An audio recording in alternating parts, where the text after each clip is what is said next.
자, 최근 삼성이 일본 중심부에서 세계 1위를 달성을 하겠다는 그런 목표를 제시한 바 있는데요. 자, 그 내용이 무엇인지 알아보도록 하겠습니다. 좋아요, 구독하기 많이 눌러주시면 감사하겠고요. 자, 그럼 바로 본격적인 방송 진행하도록 하겠습니다. 얼마 전 삼성전자는 일본 도쿄에서 삼성 파운드리 포럼을 예정대로 진행하였습니다. 이번 포럼은 한국과 일본의 경제 갈등이 지속되고 있는 상황이지만 2030년까지 파운드리 업계 1위에 오르겠다는 삼성의 의지를 다시 한번 확인시켜준 모습으로 해석되고 있습니다. 삼성의 이러한 파운드리 시장, 즉 시스템 반도체 시장에 공을 들인 이유는 전체 반도체 시장에서 비메모리 시장이 차지하고 있는 비중이 점차 확대되고 있기 때문인데요. 최근 주목받고 있는 5G, 사물인터넷, AI, 자율주행차 등이 바로 이러한 비메모리 반도체 시장과 무관하지 않기 때문이기도 합니다. 또한 앞으로 그 시장의 규모 확대는 더욱 가속화될 것이 분명하기 때문에 삼성이 이처럼 더욱 애타게 파운드리 시장에 집중하고 있는 것입니다. 삼성은 이미 올 초부터 지속적으로 시스템 반도체 분야에 대한 관심을 노골적으로 강조하기도 했는데요. 1월 4일에는 삼성전자 기흥사업장에서 열린 경영진과의 간담회에서 이재용 삼성전자 부회장은 시스템 반도체 사업 경쟁력 강화를 추진해야 한다고 하였고, 4월에는 반도체 비전 2030 계획을 통해서 2030년까지 비메모리 사업에 133조 원을 투자하고 파운드리 세계 1위에 오르겠다는 그런 의지를 밝히기도 했습니다. 이후 6월엔 1일과 13일 두 차례에 걸쳐 반도체, 부품 DS 부문 경영진과 긴급 회의를 갖고 비메모리 비전 추진 현황을 챙기는 등 이례적인 행보를 보이고 있습니다. 그리고 이번 달 4일에는 일본의 중심부인 도쿄 인터시티홀에서 삼성 파운드리 포럼 2019 재팬을 개최했는데요. 삼성전자 정은승 파운드리 사업부장은 기조연설을 통해서 삼성전자는 파운드리 포럼을 통해 전세계 고객사들과 투명하고 신뢰있는 협력관계를 구축해왔다며 일본에서의 활동도 변함이 없다 이렇게 밝히고 있습니다. 삼성전자는 2016년부터 매년 세계 각지에서 파운드리 포럼을 진행하고 있는데요.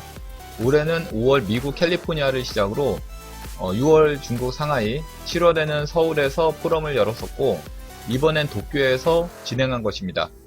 최근 일본의 수출 규제에는 삼성이 미래 성장 비전으로 제시한 파운드리도 겨냥했다는 점에서 적지에서 핵심 계획을 밝힌 것이기 때문에 그 의미가 더 크다고 할 수 있겠습니다. 특히 삼성전자는 일본이 수출 규제 타켓으로 한 첨단 극자외선 EUV 공정에 대한 설명도 진행한 것으로 전해졌는데요. 일본 정부는 7월 EUV용 포토레지스트 감광액을 수출 규제 항목 3종에 포함시키면서 한국의 차세대 반도체 산업의 발목을 잡으려고 한다는 지적이 있었습니다. 이와 함께 같은 날 공개된 5G 모바일 프로세서 엑시노스 980은 삼성전자가 선보이는 첫 번째 5G 통합칩인데요. 하나의 칩으로 두 개의 기능을 구현했기 때문에 전력 효율을 높이고 부품이 차지하는 면적을 줄여서 모바일 기기 설계 편의성을 높인 것이 특징입니다.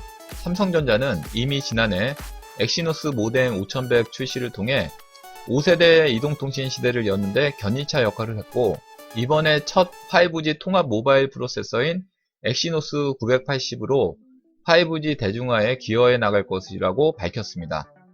삼성전자는 이달부터 엑시노스 980 샘플을 고객사에 공급하고 있으며 연내 양산을 시작할 계획입니다.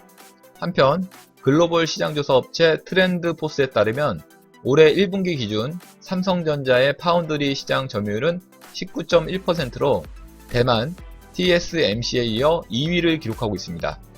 삼성전자는 현재 세계 파운드리 시장 1위인 TSMC와 5나노 양산 및 3나노 공정 개발 경쟁을 벌이고 있는 상황인데요. TSMC는 삼성전자보다 앞서 7나노 양산에 성공했을 뿐만 아니라 2020년과 2022년을 목표로 5나노, 3나노 공정 개발 속도를 내고 있는 그런 상황입니다. 2021년에는 5나노 플러스 미세 공정 기술을 파운드리에 적용해 반도체 양산에 들어갈 전망입니다. 미국에선 시스템 반도체 부분의 절대 강자인 인텔이 사물 인터넷과 모바일 프로세서 등에 투자를 꾸준히 해오고 있고, 그 외에 마이크론, 브로드컴, 퀄컴, 텍사스 인스트루먼트 등도 첨단 공정 도입을 추진 중입니다.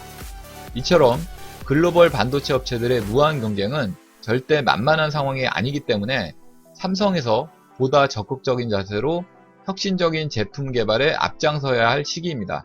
또한 펠립스 고객사를 상대로 적극적으로 삼성 파운드리 기술의 우수성과 보안성을 알리는 것이 그 무엇보다도 중요하다 하겠습니다. 현재 삼성전자는 엔비디아의 차세대 그래픽칩, 퀄컴의 애플리케이션 프로세서 등의 물량을 수주하는 등 고객 확보에 박차를 가하고 있습니다. 삼성전자는 10월 10일 독일에서 파운드리 포럼을 이어갈 예정인데요. 그날 삼성전자에서는 어떤 새로운 비전을 제시할지 주목해야 하겠습니다. 자, 이상 삼성 파운드리 포럼에 대해서 알아봤고요. 다음 시간에는 더 알찬 내용으로 강의 올리도록 하겠습니다. 구독하기, 좋아요 많이 눌러주시면 감사하겠습니다.